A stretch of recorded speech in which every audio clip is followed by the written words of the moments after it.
ta ló wáá gbé ọmọ òòjọ́ jù sábẹ́ bíríìjì ní Kwara? èpè rabandẹ làwọn èèyàn ń gbé ọ̀dájú abiyamọ kan tẹ́nìkan ò mọ orúkọ ẹ̀ tàbí ibi tó ti wá ṣẹ́ pé níbi tí ọ̀pọ̀ ti ń sunkún àìríbí tí wọ́n ń gbà àwẹ̀ àìrípọ̀n ni ọ̀dájú abiyamọ kan ti lọ gbé ọmọ tuntun ọmọ òòjọ́ kan sí abẹ́ bíríìjì agbègbè òkè fọ́mà ìtàmá nílùú ìlọrin ìpínlẹ̀ Kwara lọ́jọ́ ẹtì Friday ọjọ́ 21 oṣù kẹta ọdún 2023 yìí. ọ̀pọ̀ àwọn tí kò rọ́mọ bí tó ń wojú Ọlọ́run kò ní fojú re wo ọ̀dájú èèyàn tó ru oyún fún oṣù mẹ́sàn-án tó sì bí ẹ̀jẹ̀ ọ̀run náà tí kò wá rí ohun kan míì ṣe ju kó gbé ọmọ ọ̀hún jù sílẹ̀ kó sì bá tirẹ̀ lọ.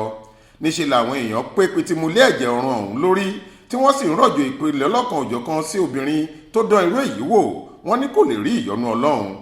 arákùnrin kan Abdulaziz tó bá Aláròyé sọ̀rọ̀ sọ pé ṣàdédé làwọn olùgbé agbègbè náà rí ọmọ tuntun tí wọ́n gbé sí abẹ́ bíríìjì ọ̀hún tí kò sì sẹ́ni tó mọ ẹni tó gbé ọmọ náà síbẹ̀.